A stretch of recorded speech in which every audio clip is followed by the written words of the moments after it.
वो घर श्मशान है जिसमें प्रभु चर्चा न हो। आज का मानव इतना व्यस्त है कि चाह कर भी भजन के लिए समय नहीं निकाल पाता। ऐसी परिस्थिति में गीता का संदेश कर्ण कुहरों तक पहुंच भर जाए तो परम श्रेय और समृद्धि के संस्कारों का बीजारोपण हो जाता है। भगवान की वाणी के इन कैसेटों से दिन भर उस परम प्रभु का स्मरण बना रहेगा और यही भजन की आधारशिला है।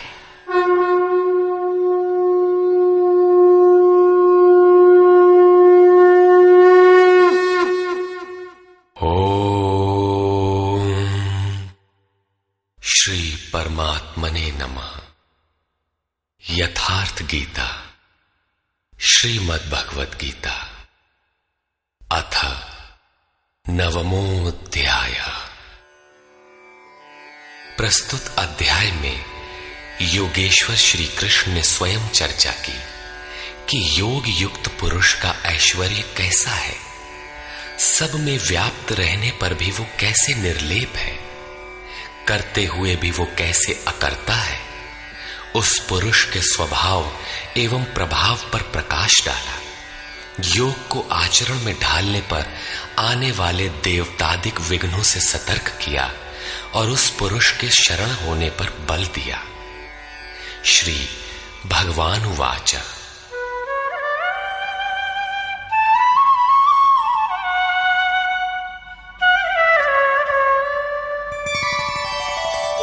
इदन्तु ते गुह्यतमम् प्रवक्ष्याम्यनसूयवे ज्ञानं विज्ञानसहितं यज्ञात्वा मोक्ष्यसे शुभात्।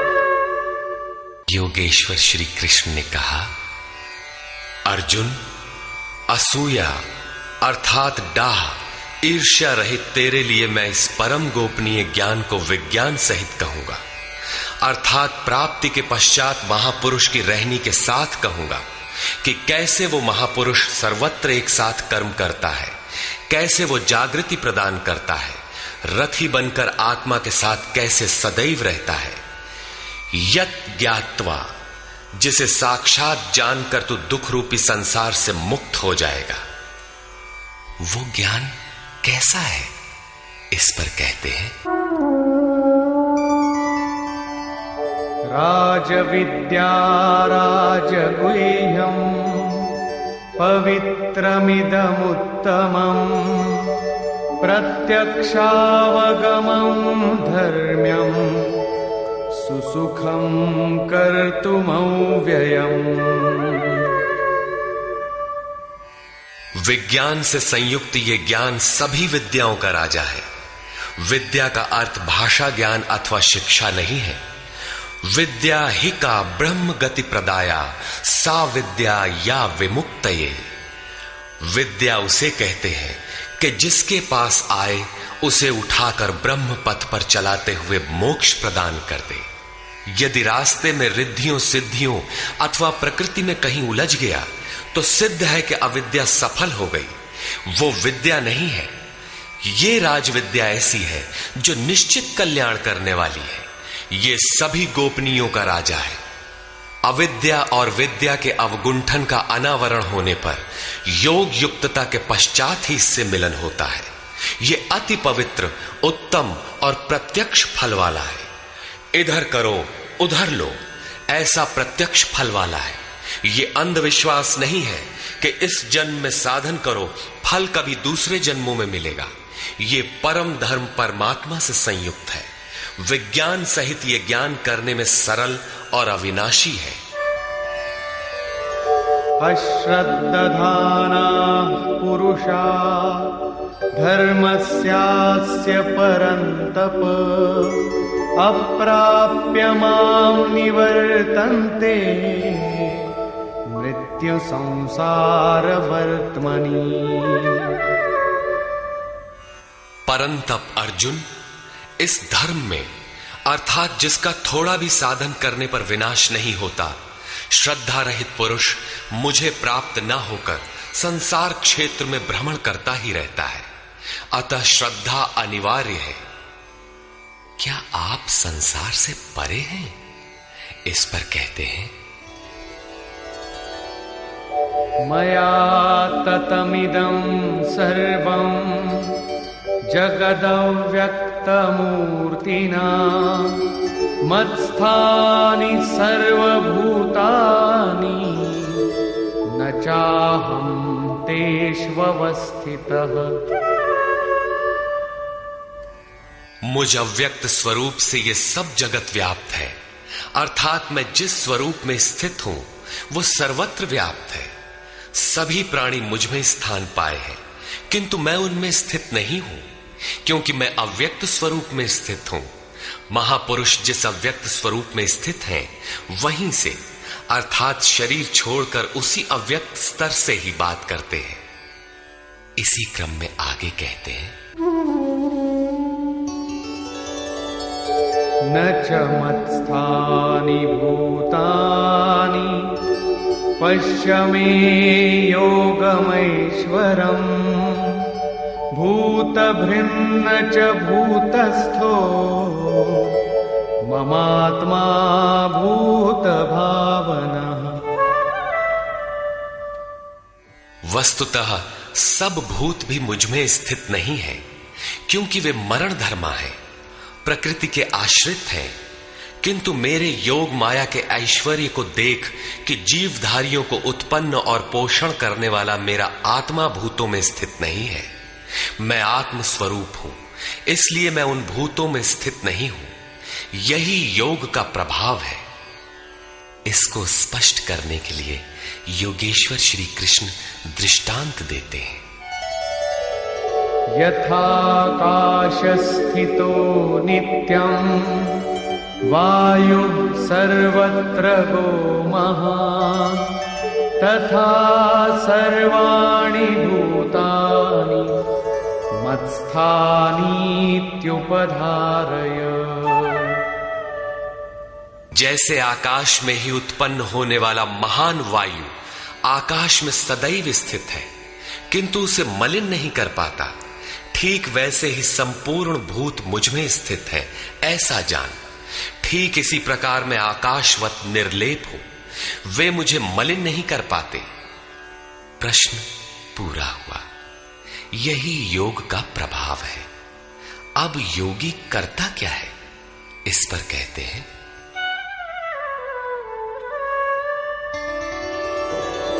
सर्वभूतानि कौन्तेय प्रकृतिं यान्ति मामिकाम् कल्पक्षये पुनस्तानि कल्पादौ विसृजाम्यहम्।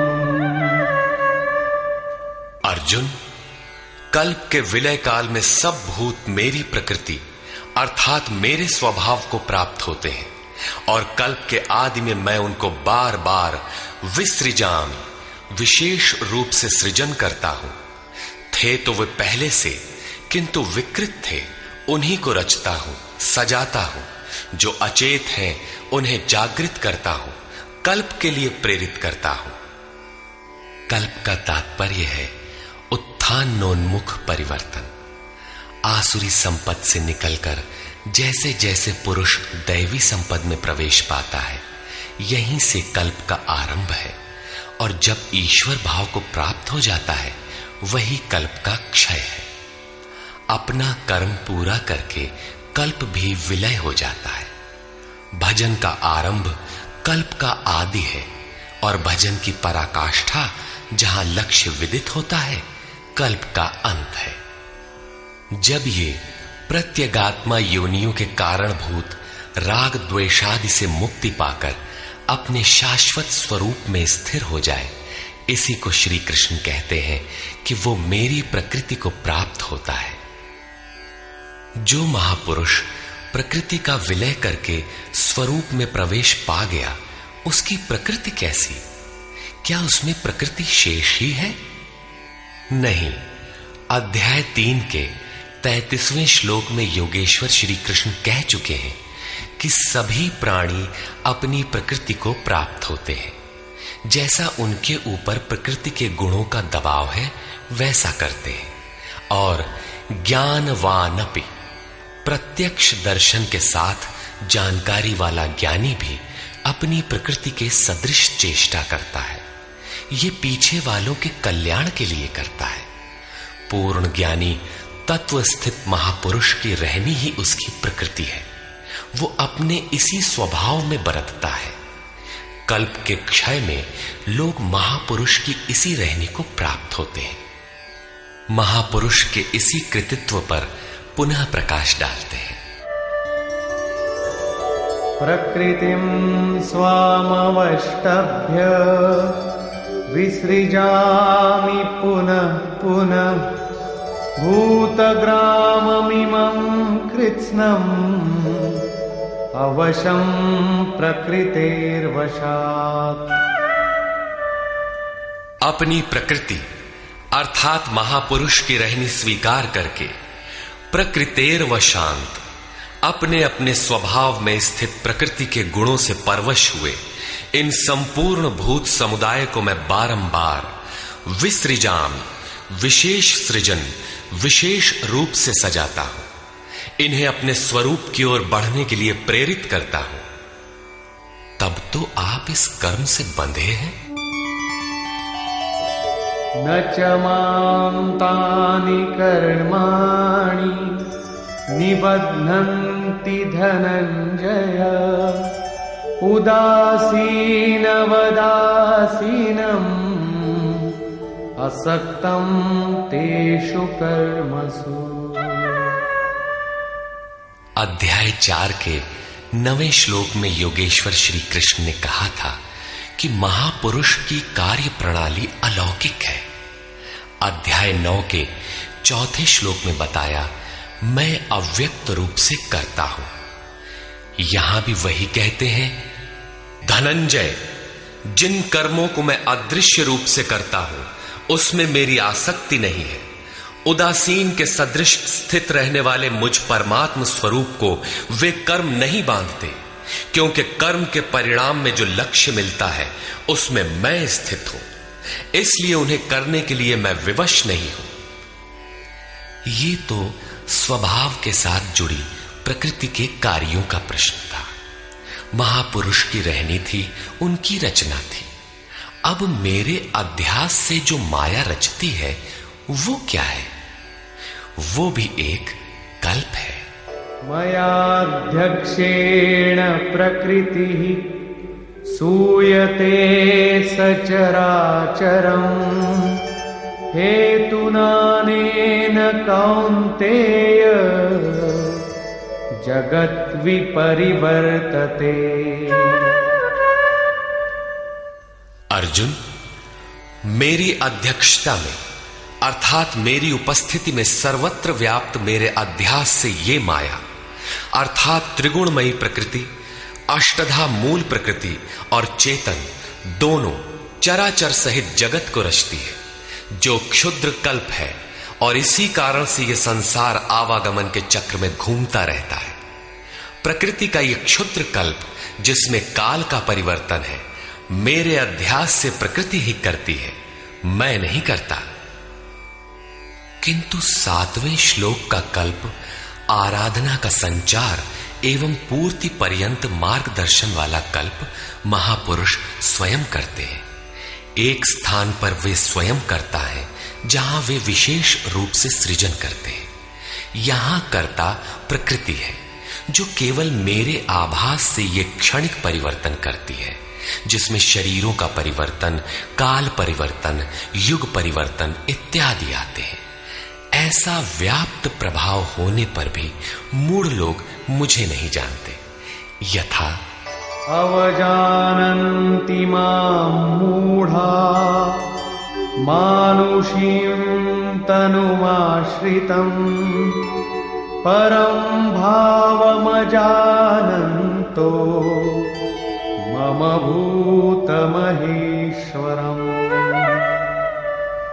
संपूर्ण भूतों के महान ईश्वर रूप मेरे परम भाव को न जानने वाले मूढ़ लोग मुझे मनुष्य शरीर के आधार वाला और तुच्छ समझते हैं। संपूर्ण प्राणियों के ईश्वरों का भी जो महान ईश्वर है, उस परम भाव में मैं स्थित हूं, किंतु हूं मनुष्य शरीरधारी। मूढ़ लोग इसे नहीं जानते, वे मुझे मनुष्य कहकर संबोधित करते हैं। उनका दोष भी क्या है? जब वे दृष्टिपात करते हैं तो महापुरुष का शरीर ही तो दिखाई पड़ता है। कैसे वे समझे कि आप महान ईश्वर भाव में स्थित हैं? वे क्यों नहीं देख पाते? इस पर कहते हैं,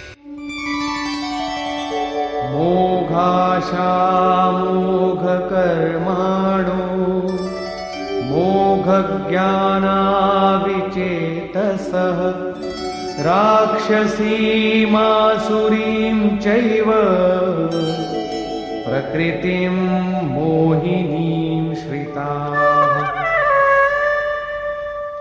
वे वृथा आशा अर्थात जो कभी पूर्ण न हो ऐसी आशा, वृथा कर्म अर्थात बंधनकारी कर्म, वृथा ज्ञान अर्थात जो वस्तुतः अज्ञान है, विचेतसः विशेष रूप से अचेत हुए राक्षसों और असुरों के से मोहित होने वाले स्वभाव को धारण किए होते हैं, अर्थात आसुरी स्वभाव वाले होते हैं। इसलिए मनुष्य समझते हैं असुर और राक्षस मन का एक स्वभाव है, न कि कोई जाति या योनि। आसुरी स्वभाव वाले मुझे नहीं जान पाते, किंतु महात्मा जन मुझे जानते और भजते हैं। महात्मानस्तु मां पार्थ दैवीं प्रकृतिमाश्रिताः भजन्त्यनन्यमनसो ज्ञात्वा भूतादिमौ व्ययम्। हे पार्थ, परंतु दैवी प्रकृति अर्थात दैवी संपत्ति के आश्रित हुए महात्मा जन मुझे सब भूतों का आदिकरण अव्यक्त और अक्षर जानकर अनन्य मन से अर्थात मन के अंतराल में किसी अन्य को स्थान न देकर केवल मुझ में श्रद्धा रखकर निरंतर मुझे भजते हैं। किस प्रकार भजते हैं? इस पर कहते हैं,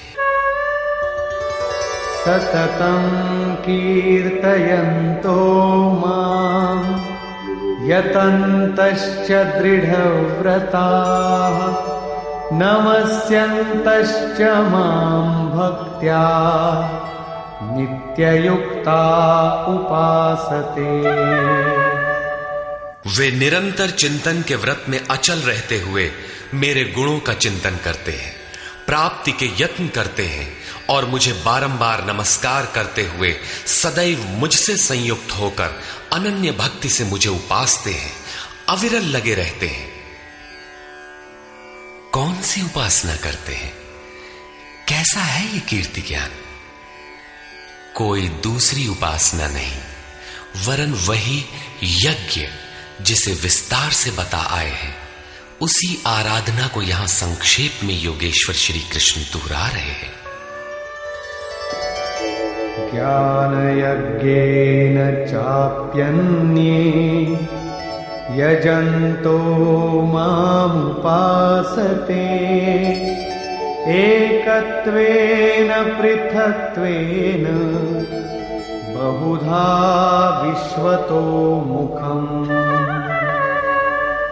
उनमें से कोई तो मुझ सर्वव्याप्त विराट परमात्मा को ज्ञान यज्ञ द्वारा यजन करते हैं, अर्थात अपनी लाभ हानि और शक्ति को समझकर इसी नियत कर्म यज्ञ में प्रवृत्त होते हैं। कुछ एकत्व भाव से मेरी उपासना करते हैं कि मुझे इसी में एक होना है, और दूसरे सब कुछ मुझे अलग रखकर मुझे समर्पण करके निष्काम सेवा भाव से मुझे उपासते हैं तथा बहुत प्रकार से उपासते हैं, क्योंकि एक ही यज्ञ के ये सभी ऊंचे नीचे स्तर हैं।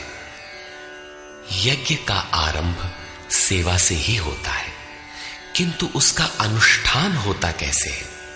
योगेश्वर श्री कृष्ण कहते हैं, यज्ञ मैं करता हूं। यदि महापुरुष रथी न हो तो यज्ञ पार नहीं लगेगा। उन्हीं के निर्देशन में साधक समझ पाता है कि अब वो किस स्तर पर है, कहां तक पहुंच सका है। वस्तुतः यज्ञ करता कौन है? इस पर योगेश्वर श्री कृष्ण कहते हैं, अहं क्रतुरहं यज्ञः स्वधाहमहमौषधम् मन्त्रोऽहमहमेवाज्यम् अहमग्निरहं हुतम्। कर्ता मैं हूं। वस्तुतः कर्ता के पीछे प्रेरक के रूप में सदैव संचालित करने वाला इष्ट ही है। कर्ता द्वारा जो पार लगता है मेरी देन है। यज्ञ मैं हूं। यज्ञ आराधना की विधि विशेष है।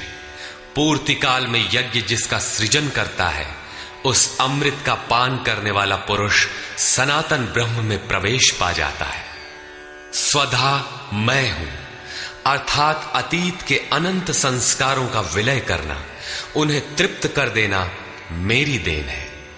भवरोग को मिटाने वाली औषधि मैं हूं। मुझे पाकर लोग इस रोग से निवृत्त हो जाते हैं। मंत्र मैं हूं। मन को श्वास के अंतराल में निरोध करना मेरी देन है। इस निरोध क्रिया में तीव्रता लाने वाली वस्तु आज्य अर्थात हवि भी मैं हूं। अग्नि मैं हूं। मेरे ही प्रकाश में मन की सभी प्रवृत्तियां विलय होती हैं तथा हवन अर्थात समर्पण भी मैं ही हूं। यहां योगेश्वर श्री कृष्ण बार बार मैं हूं कह रहे हैं। इसका आशय मात्र इतना है कि मैं ही प्रेरक के रूप में आत्मा से अभिन्न होकर खड़ा हो जाता हूं तथा निरंतर निर्णय देते हुए योग क्रिया को पूर्ण कराता हूं। इसी का नाम विज्ञान है। पूज्य महाराज जी कहा करते थे कि जब तक इष्ट देव रथी होकर श्वास प्रश्वास पर रोकथाम न करने लगे तब तक भजन आरंभ ही नहीं होता। कोई लाख आंख मूंदे भजन करे, शरीर को तपा डाले, लेकिन जब तक जिस परमात्मा की हमें चाह है वो जिस सतह पर हम खड़े हैं उस स्तर पर उतरकर आत्मा से अभिन्न होकर जागृत नहीं हो जाता तब तक सही मात्रा में भजन का स्वरूप समझ में नहीं आता। इसीलिए महाराज जी कहते थे, मेरे स्वरूप को पकड़ो मैं सब दूंगा। श्री कृष्ण कहते हैं सब मुझसे होता है।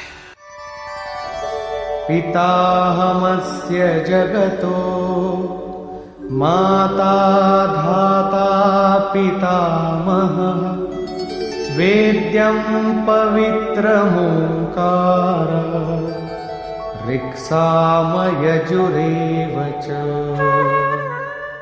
अर्जुन, मैं ही संपूर्ण जगत का धाता अर्थात धारण करने वाला, पिता अर्थात पालन करने वाला, माता अर्थात उत्पन्न करने वाला, पितामह अर्थात मूल उद्गम हूं जिसमें सभी प्रवेश पाते हैं, और जानने योग्य पवित्र ओंकार अर्थात जो अहम आकारः इति ओंकारः वो परमात्मा मेरे स्वरूप में है। सोहम, तत्वमसि इत्यादि एक दूसरे के पर्याय हैं। ऐसा जानने योग्य स्वरूप मैं ही हूं। ऋक् अर्थात संपूर्ण प्रार्थना, साम अर्थात समत्व दिलाने वाली प्रक्रिया, यजुः अर्थात यजन की विधि विशेष भी मैं ही हूं। योग अनुष्ठान के उक्त तीनों आवश्यक अंग मुझसे होते हैं। गतिर्भर्ता प्रभु साक्षी निवास शरणं सुहृत् प्रभवः प्रलय स्थानं निधानं बीजमव्ययम्। हे अर्जुन, गति है अर्थात प्राप्त होने योग्य परम गति, भर्ता भरण पोषण करने वाला, सबका स्वामी, साक्षी अर्थात दृष्टा रूप में स्थित सबको जानने वाला, सबका वास स्थान शरण लेने योग्य, अकारण प्रेमी मित्र, उत्पत्ति और प्रलय अर्थात शुभाशुभ संस्कारों का विलय तथा अविनाशी कारण मैं ही हूं। अर्थात अंत में जिनमें प्रवेश मिलता है वे सारी विभूतियां मैं ही हूं। तपाम्यहमहं वर्षम् निगृह्णाम्युत्सृजामि च अमृतं चैव मृत्युश्च सदसच्चाहमर्जुन। मैं सूर्य रूप से तपता हूं, वर्षा को आकर्षित करता हूं, मृत्यु से परे अमृतत्व तथा मृत्यु, सत और असत सब कुछ मैं ही हूं। अर्थात जो परम प्रकाश प्रदान करता है वो सूर्य मैं ही हूं। कभी कभी भजने वाले मुझे असत भी मान बैठते हैं, वे मृत्यु को प्राप्त होते हैं। इस प्रकार कहते हैं, त्रैविद्या मां सोमपाः पूतपापाः यज्ञैरिष्ट्वा स्वर्गतिं प्रार्थयन्ते ते पुण्यमासाद्य सुरेन्द्रलोकम् अश्नन्ति दिव्यान् दिवि देवभोगान्। आराधना विद्या के तीनों अंग ऋक्, साम और यजु अर्थात प्रार्थना, समत्व की प्रक्रिया और यजन का आचरण करने वाले, सोम अर्थात चंद्रमा के क्षीण प्रकाश को पाने वाले, पाप से मुक्त होकर पवित्र हुए पुरुष उसी यज्ञ की निर्धारित प्रक्रिया द्वारा मुझे इष्ट रूप में पूजकर स्वर्ग के लिए प्रार्थना करते हैं। यही असत की कामना है जिससे वे मृत्यु को प्राप्त होते हैं, उनका पुनर्जन्म होता है।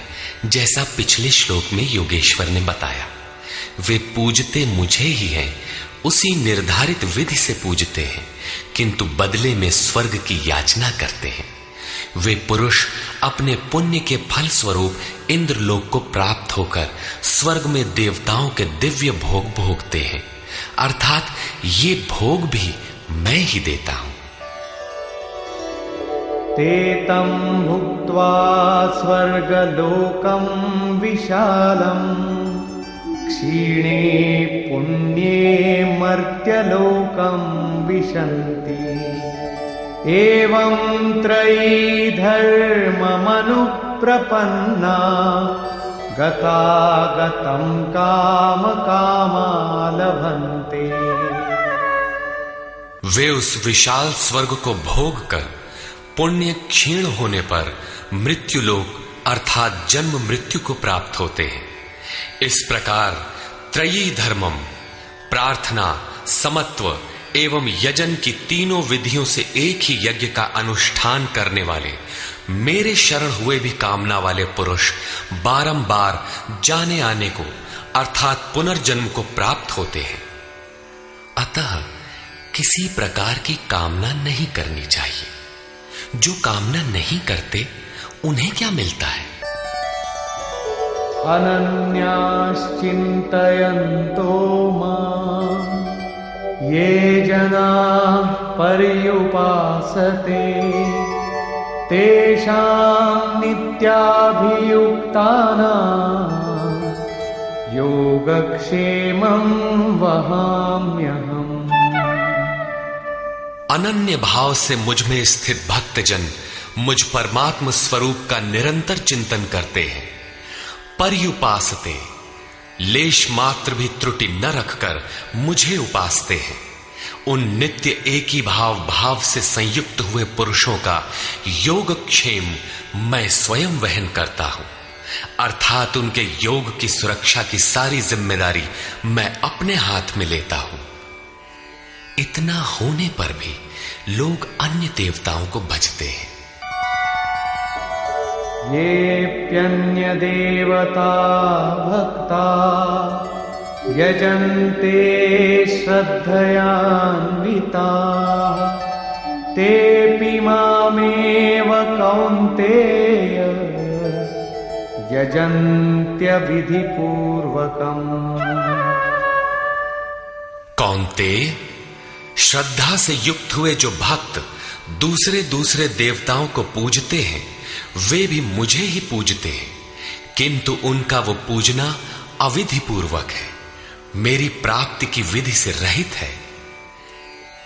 यहां योगेश्वर श्री कृष्ण ने दूसरी बार देवताओं के प्रकरण को लिया है। सर्वप्रथम अध्याय 7 के 20वें से 23वें श्लोक तक उन्होंने कहा, अर्जुन, कामनाओं द्वारा जिनके ज्ञान का अपहरण कर लिया गया है, ऐसे मूढ़ बुद्धि पुरुष अन्य देवताओं की पूजा करते हैं, और जहां पूजा करते हैं वहां देवता नाम की सक्षम सत्ता तो है नहीं, परंतु पीपल, पत्थर, भूत, भवानी अथवा अन्यत्र जहां उनकी श्रद्धा झुक जाती है वहां कोई देवता नहीं है। मैं ही सर्वत्र हूं। उस स्थान पर मैं ही खड़ा होकर उनकी देव श्रद्धा को उन स्थानों पर स्थिर करता हूं। मैं ही फल का विधान करता हूं, फल देता हूं। फल निश्चित मिलता है, किंतु उनका फल नाशवान है। आज है तो कल भोगने में आ जाएगा, नष्ट हो जाएगा, जबकि मेरा भक्त नष्ट नहीं होता। अतः वे मूढ़ बुद्धि जिनके ज्ञान का अपहरण हो गया है वही अन्य देवता की पूजा करते हैं। प्रस्तुत अध्याय 9 के 23 से 25वें श्लोक तक योगेश्वर श्री कृष्ण पुनः दोहराते हैं, अर्जुन, जो श्रद्धा से अन्य अन्य देवताओं को पूजते हैं वे मुझे ही पूजते हैं, किंतु अविधि पूर्वक है। अब प्रश्न उठता है कि जब वे भी प्रकारांतर से आपको ही पूजते हैं और फल भी मिलता ही है, तो दोष क्या है? अहं हि सर्वयज्ञानां भोक्ता च प्रभुरेव च न तु मामभिजानन्ति तत्त्वेनातश्च वन्ति ते। संपूर्ण यज्ञों का भोक्ता अर्थात यज्ञ जिसमें विलय होते हैं, यज्ञ के परिणाम में जो मिलता है वो मैं हूं और स्वामी भी मैं ही हूं, परंतु वे मुझे तत्व से भली प्रकार नहीं जानते, इसलिए च्यवंती गिरते हैं, अर्थात वे कभी अन्य देवताओं में गिरते हैं और तत्व से जब तक नहीं जानते तब तक कामनाओं से भी गिरते हैं। उनकी गति क्या है? यान्ति देवव्रता देवान् पितॄन् यान्ति पितृव्रता भूतानि यान्ति भूतेज्या यान्ति मद्याजिनोऽपि माम्। अर्जुन, देवताओं को पूजने वाले देवताओं को प्राप्त होते हैं। देवता हैं तो परिवर्तित सत्ता, वे अपने सदकर्मानुसार जीवन व्यतीत करते हैं। पितरों को पूजने वाले पितरों को प्राप्त होते हैं, अर्थात अतीत में उलझे रहते हैं। भूतों को पूजने वाले भूत होते हैं, शरीर धारण करते हैं, और मेरा भक्त मुझे प्राप्त होता है। वे मेरे साक्षात स्वरूप होते हैं, उनका पतन नहीं होता। इतना ही नहीं, मेरी पूजा का विधान भी सरल है। पत्रं पुष्पं फलं तोयं यो मे भक्त्या प्रयच्छति तदहं भक्त्युपहृतम् अश्नामि प्रयतात्मनः। भक्ति का आरंभ यहीं से है कि पत्र, पुष्प, फल, जल इत्यादि जो कोई मुझे भक्ति पूर्वक अर्पित करता है, मन से प्रयत्न करने वाले उस भक्त का वो सब मैं खाता हूं, अर्थात स्वीकार करता हूं। इसलिए यत्करोषि यदश्नासि यज्जुहोषि ददासि यत्तपस्यसि कौन्तेय तत्कुरुष्व मदर्पणम्। अर्जुन, तू जो कर्म अर्थात यथार्थ कर्म करता है, जो खाता है, जो हवन करता है, समर्पण करता है, दान देता है, मन सहित इंद्रियों को जो मेरे अनुरूप तपाता है, वो सब मुझे अर्पण कर, अर्थात मेरे प्रति समर्पित होकर ये सब कर। समर्पण करने से योग के क्षेत्र की जिम्मेदारी मैं ले लूंगा।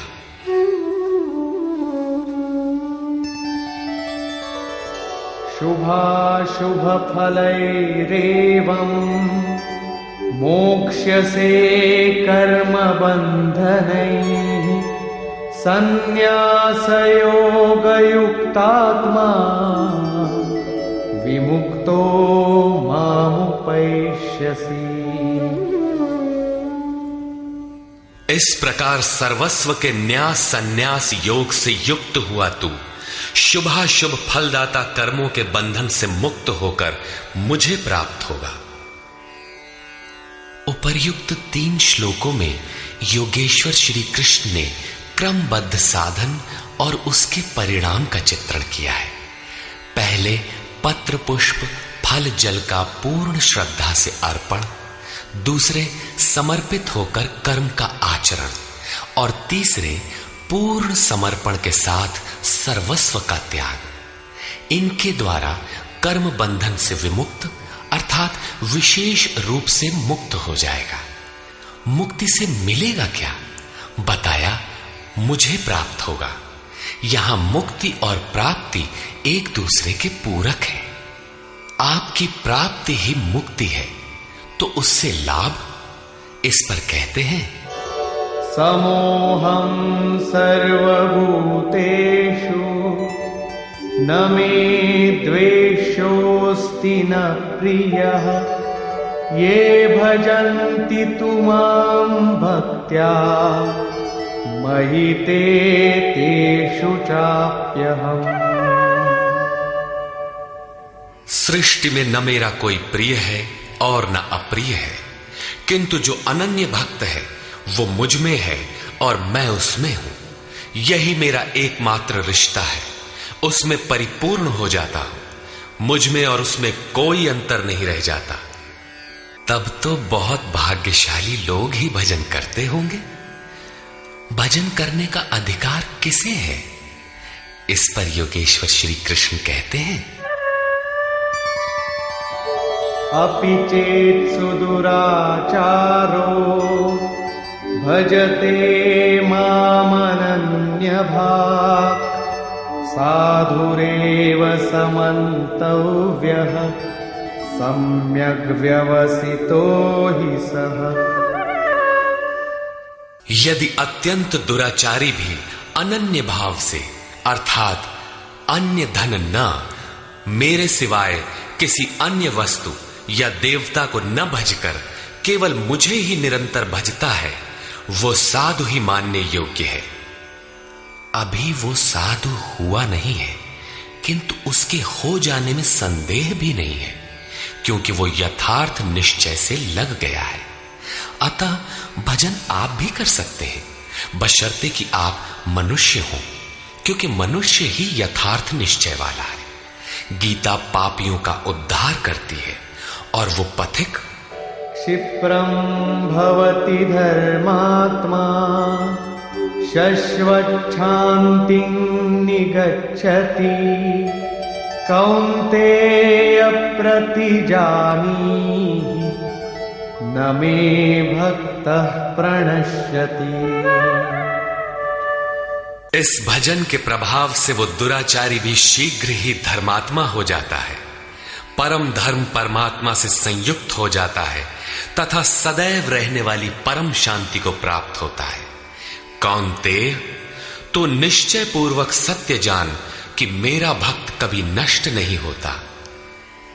यदि एक जन्म में पार नहीं लगा तो अगले जन्मों में भी वही साधन करके शीघ्र ही परम शांति को प्राप्त होता है।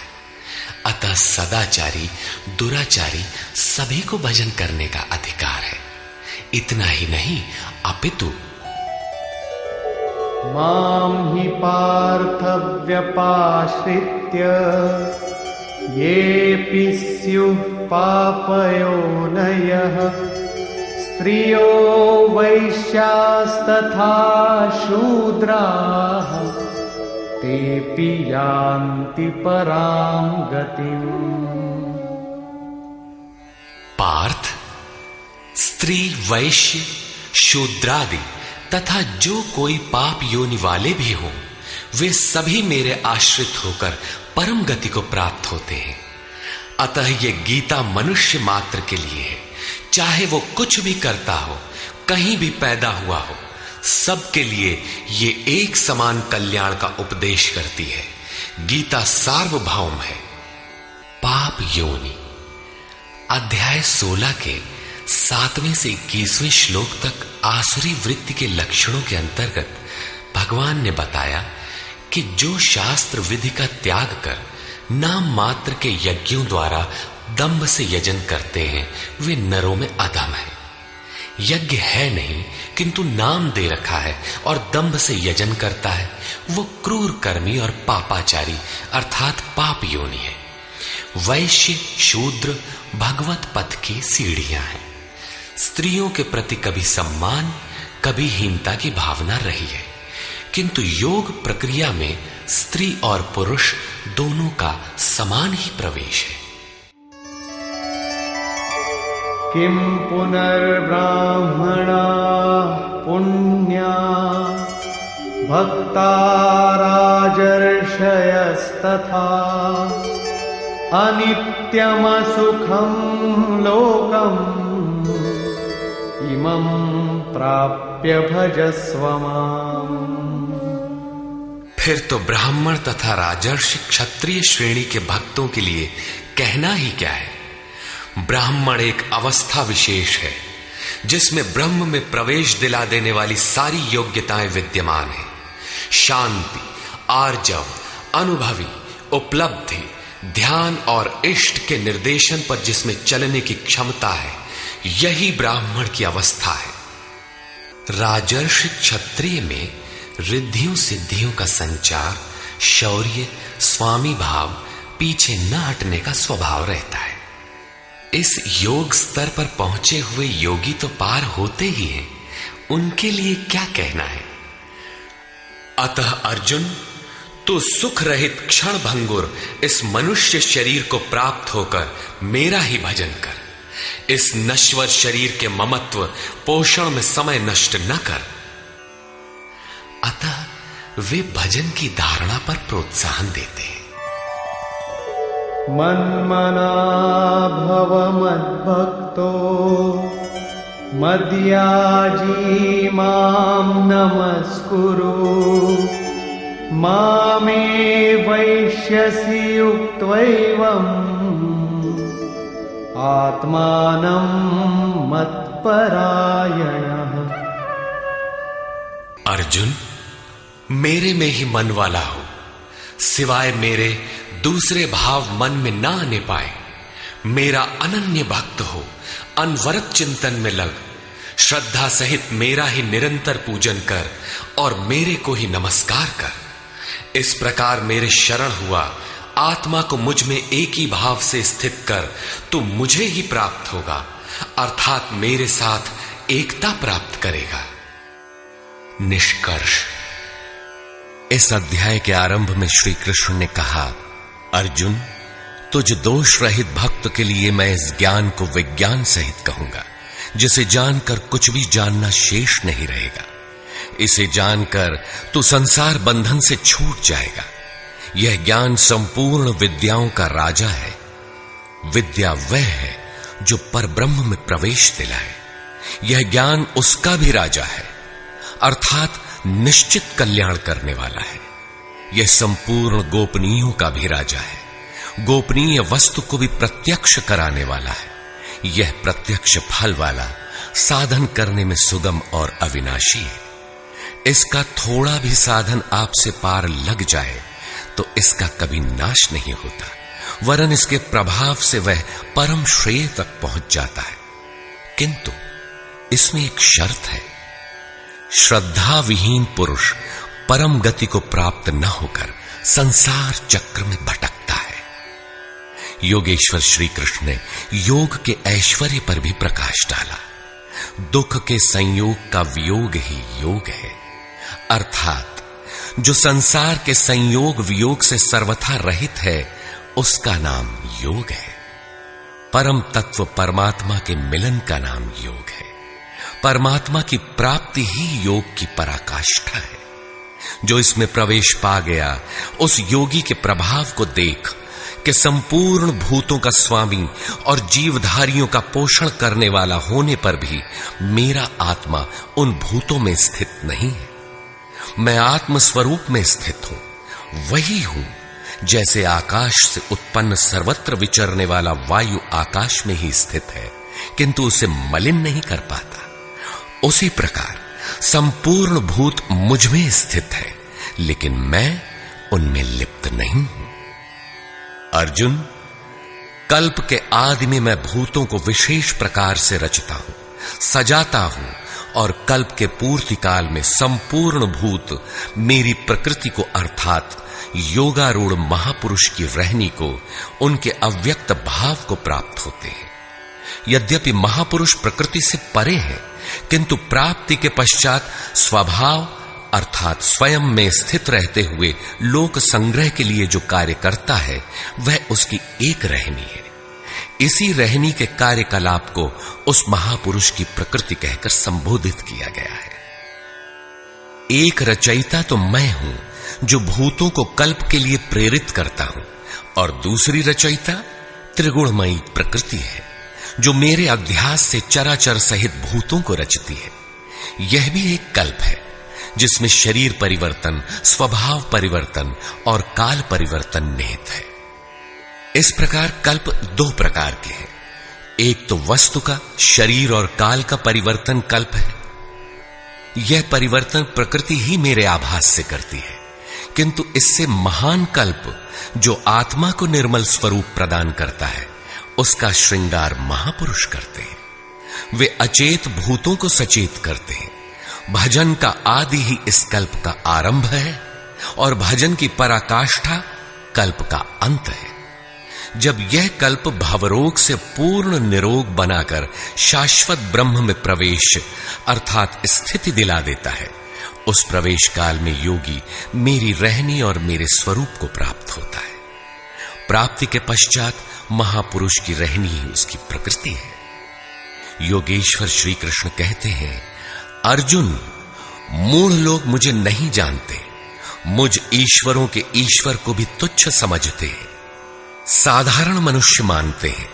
प्रत्येक महापुरुष के साथ यह विडंबना रही है कि तत्कालीन समाज ने उनकी उपेक्षा की, उनका डटकर विरोध हुआ। श्री कृष्ण भी इसके अपवाद नहीं थे।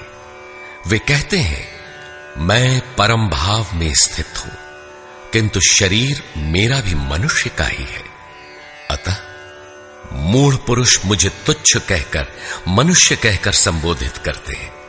ऐसे लोग व्यर्थ आशा वाले, व्यर्थ कर्म वाले, व्यर्थ ज्ञान वाले हैं कि कुछ भी करें और कह दें कि हम तो कामना नहीं करते, हो गए निष्काम कर्मयोगी। वे आसुरी स्वभाव वाले मुझे नहीं परख पाते, किंतु दैवी संपत्ति को प्राप्त जन अनन्य भाव से मेरा ध्यान करते हैं, मेरे गुणों का निरंतर चिंतन करते हैं। अनन्य उपासना अर्थात यज्ञार्थ कर्म के दो ही मार्ग हैं। पहला है ज्ञान मार्ग अर्थात अपने भरोसे, अपनी शक्ति को समझकर उसी नियत कर्म में प्रवृत्त होना, और दूसरी विधि स्वामी सेवक भावना की है, जिसमें सद्गुरु के प्रति समर्पित होकर वही कर्म किया जाता है। इन्हीं दो दृष्टियों से लोग मुझे उपासते हैं, किंतु उनके द्वारा जो पार लगता है वह यज्ञ, वह हवन, वह कर्ता, श्रद्धा और औषधि जिससे भावरोग की चिकित्सा होती है, मैं ही हूं। अंत में जो गति प्राप्त होती है वह गति भी मैं ही हूं। इसी यज्ञ को लोग त्रैविद्या, प्रार्थना, यजन और समत्व दिलाने वाली विधियों से संपादित करते हैं, किंतु बदले में स्वर्ग की कामना करते हैं। तो मैं स्वर्ग भी देता हूं। उसके स्वभाव से वे इंद्र पद प्राप्त कर लेते हैं, दीर्घ काल तक उसे भोगते हैं, किंतु पुण्य क्षीण होने पर वे पुनर्जन्म को प्राप्त होते हैं। उनकी क्रिया सही थी, किंतु भोगों की कामना रहने पर पुनर्जन्म पाते हैं। अतः भोगों की कामना नहीं करनी चाहिए।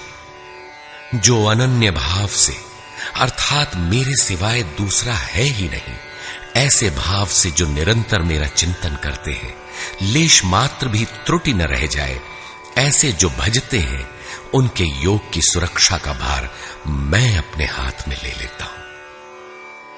इतना होने पर भी कुछ लोग अन्य देवताओं की पूजा करते हैं। वे भी मेरी ही पूजा करते हैं, किंतु वह मेरी प्राप्ति की विधि नहीं है।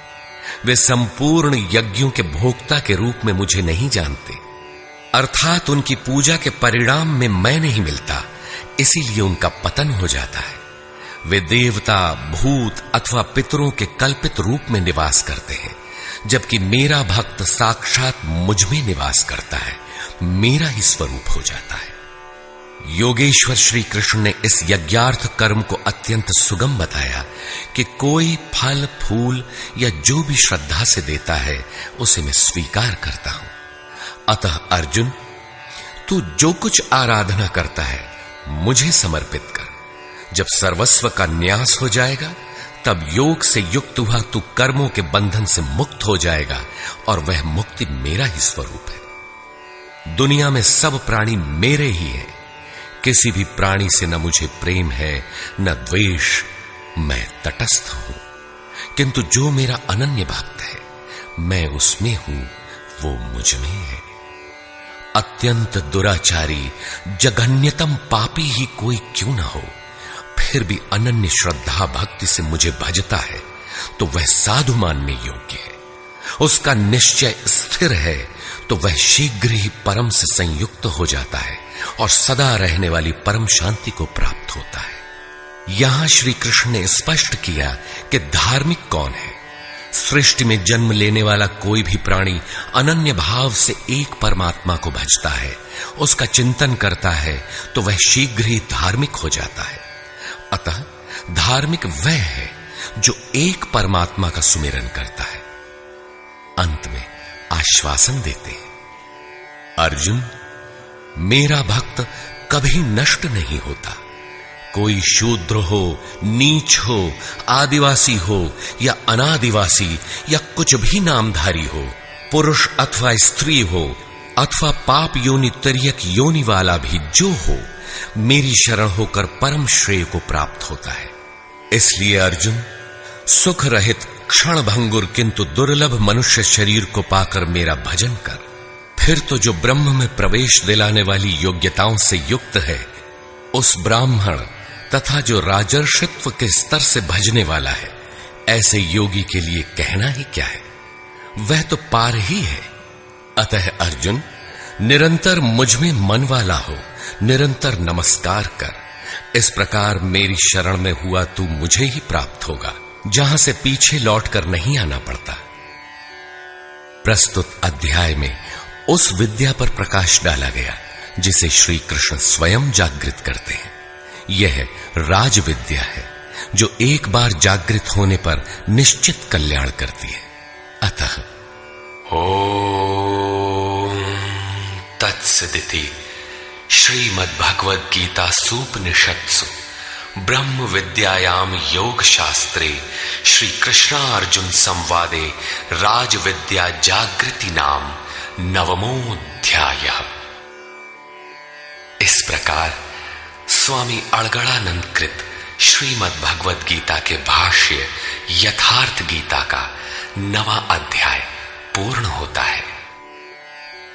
हरि ओम तत्सत।